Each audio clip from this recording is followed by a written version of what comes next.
The city lights stretched beyond my office window, glittering like 1,000 tiny reminders of how far I'd come. My reflection hovered faintly in the glass, silk blouse pressed perfectly, hair pinned the way I liked, every detail screaming control. People saw me as composed, successful, untouchable. And maybe that was true. But beneath the polish lived the girl who once stood on the sidelines of her own family, told she wasn't part of a legacy that should have been hers too. My phone buzzed against the mahogany desk. The screen lit up with a name I hadn't seen in months. Claire, my sister. The face. The one they'd crowned as the family's pride while I became a shadow. For a moment, I let the phone ring, listening to its stubborn vibration fill the silence. My chest tightened, but not with fear, something sharper, almost ironic. Because tomorrow, I would stand in front of the same family who once dismissed me and deliver a presentation they could never ignore. The silk of my sleeve brushed my wrist as I reached for the phone, steadying my breath. Old hurt still hummed inside me like a scar pressed too hard, but pride was louder now. Hello. My voice didn't tremble. On the other end, Claire's tone carried both urgency and expectation, like she already assumed I'd bend. But not this time. Not after everything. Tomorrow would change everything. Because the girl they once pushed aside was about to become the woman holding the legacy in her hands. I was 21 the night, everything unraveled. Our family's living room glowed with warm light, the kind that should have felt safe. My mother sat proudly at the head of the sofa, my father leaning against the mantel, and Claire, always Claire, stood in the center, rehearsing her speech for the upcoming investors' dinner. I had written half of it. Quietly, in the background, between classes and late-night scribbles, I had helped her shape the words, the flow, the conviction. But when she finished, they clapped for her brilliance, as if I hadn't existed. When I cleared my throat, suggesting a small adjustment, my father's hand sliced the air. Enough, Emily. You're not the face of this family. Your sister is. Don't confuse your place. His words hit harder than I expected.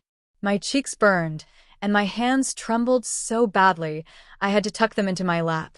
The sting of dismissal was sharp, but the lump in my throat was sharper.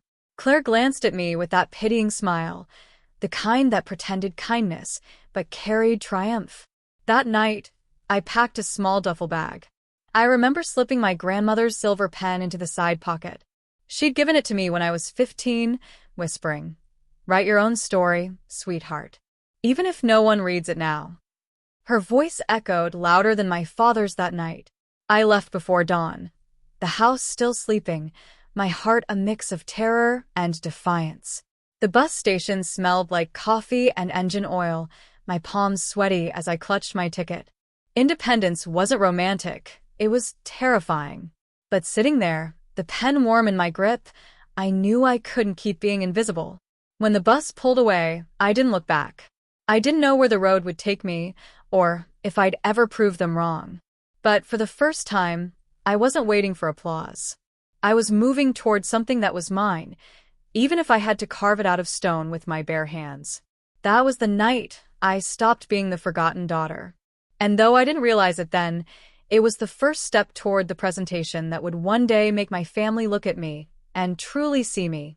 The early years were brutal. I rented a cramped studio apartment in Chicago, where the radiator hissed louder than my thoughts, and the walls were so thin I could hear my neighbor crying herself to sleep. I worked at a diner during the day, and at night I hunched over my secondhand laptop, teaching myself everything I could about branding, design, and storytelling. I had no connections, no capital, and certainly no safety net.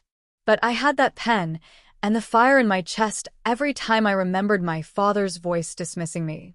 That became my fuel. At the diner, I met Marianne, a regular who always ordered black coffee and a slice of cherry pie. She was sharp-eyed, silver-haired, and carried herself like someone who had weathered storms and survived. One night, after noticing my laptop peeking out of my tote, she asked what I was working on. "Trying to start something," I admitted, cheeks hot. "I don't know if it'll ever be real." She studied me for a long moment, then leaned in. "Every empire starts with someone too stubborn to quit. Show me. That was how I found my first mentor. Marianne had once run a boutique marketing agency before selling it for millions. She saw something in me I couldn't see in myself yet.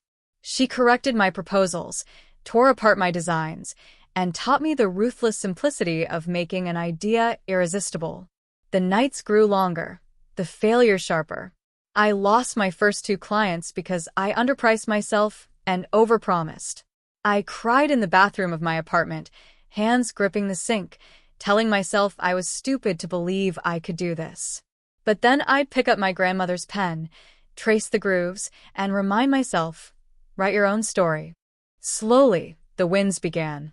My first paying client was a small bakery that wanted a rebrand. When their sales doubled after the campaign, I cried harder than I did for the failures.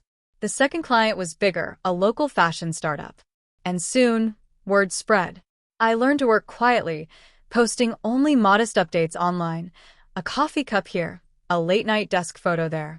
To my family, I was still the drifting daughter, probably struggling to survive.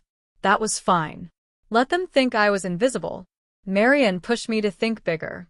She introduced me to investors, and when I finally pitched my own firm, Everline Strategies, I shook so hard I thought they'd notice. But they didn't. They saw the fire, the ideas, the determination. I walked out with funding, and a year later, I had an office. It wasn't glamorous at first. Cheap furniture, shared desks, the smell of new paint barely covering the scent of sweat and ambition. But it was mine. Every corner carried proof of my survival. By 30, I had built a roster of clients stretching across industries: tech, fashion, hospitality. By 32, Everline was worth 7 figures. By 33, I stopped needing Marianne's introductions and started giving them to others. And still, my family didn't know. Not because I was afraid, but because silence became its own power. They had cast me out of their legacy, so I built one in the shadows, waiting for the day the light would be mine to switch on. The day of my presentation arrived with a strange kind of calm. I woke early, brewed a cup of strong coffee, and let the steam curl against my face as I slipped into the navy suit I had tailored for this very moment. The silk lining whispered against my skin, a quiet reminder that every detail today mattered. The boardroom at Everline Strategies gleamed with understated elegance, glass walls, soft leather chairs, and artwork I had carefully chosen from local female artists. Every piece told a story of resilience, survival, reinvention. My story, in fragments, hidden in plain sight. At precisely 10, the double doors opened. My parents walked in first, their posture still carrying that imperious confidence I'd grown up under. Claire followed, immaculate as always, her designer heels striking the floor with precision. I caught the faintest flicker of surprise in her eyes as she scanned the room. They expected a borrowed space, maybe a co-working desk I'd rented to impress them. Not this. I let the silence stretch as they settled, watching them take in the custom wood table, the discreet brass nameplate on the wall. Everline Strategies, founder and CEO, Emily Lawson. My father cleared his throat. Impressive. So, whose company is this? I smiled, small, steady, unshakable. Mine. The word landed like a stone in still water, rippling through the room. My mother's eyebrows arched. Claire's smirk faltered. I clicked the remote, and the screen behind me lit up with the first slide of my presentation. Not just numbers and graphs, but the full breadth of what I had built. Clients spanning industries, revenue curves climbing higher each year, awards from organizations they had once worshipped. This is Everline, I said, my voice even strong. A firm I started 7 years ago with nothing but a laptop, a borrowed desk, and a belief that stories could change the way people connect with brands. Today, we're valued at $40 million. And this, I gestured to the team photos flashing on the screen, is the family I chose, the people who believed in me when you didn't. Their silence was deafening. I turned toward them fully, resting my hands on the table, the silver pen tucked neatly beside me. You told me I wasn't part of the legacy. That Claire was the face. But while you were busy polishing her spotlight, I built an empire in the dark. My father shifted, his jaw tight. My mother's lips parted as if to speak, but no words came. Claire stared at the numbers on the screen, her perfectly composed expression cracking. Finally, she whispered, "You never told us." I let the irony soften my smile. "Would you have listened?" The room exhaled with me. Years of swallowed words, clenched fists, and invisible battles poured into that silence. For once, it was mine. I advanced to the final slide, just a single sentence in bold letters. Legacy is not inherited. It's created. When I turned back, their faces told me everything. Shock. Shame. A grudging awe. "This," I said quietly, "is my presentation. And it's only the beginning." The weight of it all settled, not just on them, but on me. For years, I had dreamed of this confrontation, imagined their stunned silence, their disbelief. And now, standing here in my own space, their reactions were secondary. The real victory was that I didn't need their validation anymore. But still, the satisfaction of watching their world tilt, seeing them finally see me, was sweeter than I had ever dared to imagine. The silence after my presentation lingered like smoke. I could see the weight of it pressing down on each of them. My father's rigid jaw, my mother's tightened grip on her handbag, Claire's restless fingers twisting her bracelet. For the first time, I wasn't the one shrinking under their gaze. They were the ones squirming under mine. My father finally spoke. "Emily, you should have told us. We could have helped me." I cut in, my tone firm but not raised. No. "You made it clear years ago you didn't believe I belonged. And maybe that was the best gift you ever gave me." His face flushed, but I didn't let him answer. Instead, I leaned forward, my hands resting lightly on the table, my grandmother's pen catching the light between them. "You want to talk about legacy? Let's be clear. I don't owe you a place in mine. If you want to be part of what I've built, there are conditions." Their eyes snapped to mine. I didn't falter. "Mom," I turned to her first. "You've spent years criticizing everyone else, including me, while hiding your own fear of failure. If you want a seat at my table, you start therapy. You start healing. No more tearing people down because you're afraid of being small." She gasped softly, but I continued. "Dad, you taught me strength, but you twisted it into control. You want respect for me now? Then you step back from controlling everyone else. You stop deciding who's worthy and start actually listening." His knuckles whitened against the chair, but he stayed silent. "And Claire." I let her name hang in the air, her eyes darting nervously. "You were the face. You thrived on the applause while I did the work in the dark. If you want me to ever trust you again, then you'll use your platform for more than vanity. Partner with causes that matter. Stand for something real. Show me you're more than a smile in the spotlight." Claire's throat bobbed as she swallowed, her mascaraed lashes blinking too quickly. I straightened, my voice softening but losing none of its steel. "I'm not asking for perfection. I'm asking for change. Real, uncomfortable change. Because legacy isn't built on polished images or shallow pride. It's built on growth, resilience, and the courage to face the parts of ourselves we'd rather ignore." I let the words sink in, each of them sitting with the mirror-eyed held up. "This is not about revenge," I added quietly. "It's about choice. You can either step into this new version of our family with honesty, humility, and growth, or you can stay in the old one. But if you choose the old one, don't expect me to reach back." The room went still again. But this time, the silence wasn't empty. It was filled with possibility, fear, and maybe the faintest spark of hope. I picked up my pen, clicking it once. "The decision isn't mine anymore. It's yours." The days that followed surprised me more than the confrontation itself. For once, my family didn't vanish back into their silence. They called.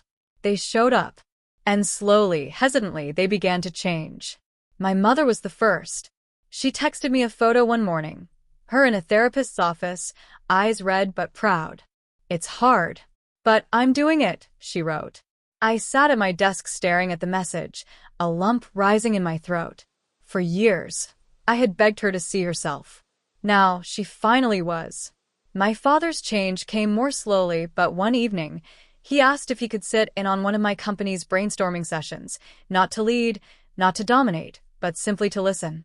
Watching him sit in silence, while young designers spoke freely, was something I never imagined I'd witness.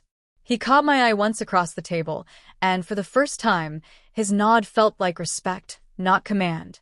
And Claire, my sister, the face, she started posting less about outfits and vacations, more about community projects and charities. At first, I thought it was another performance. But when she invited me to one of her fundraisers and handed me the microphone, I knew it wasn't just an act. She was learning to share the light. One evening, alone in my office, I pulled open the drawer where I kept my grandmother's silver pen. I turned it in my hands, tracing the grooves worn smooth over the years. It had been with me through rejection, through the long nights of building, through the silence when no one believed in me. Her words echoed again. Write your own story, sweetheart. Even if no one reads it now. I smiled because I had, and not only had they finally read it, they were living inside it now. The pain of those early years didn't disappear. It never would, but it had transformed, becoming the foundation of the woman I was. A woman who no longer needed validation to know her worth, but who welcomed connection when it was real. As I locked the office that night, the city lights spread out before me, shimmering with endless possibility. My story wasn't about revenge. It was about reclamation.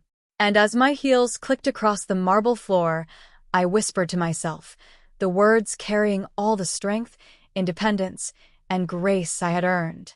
Legacy isn't something you're given. It's something you claim.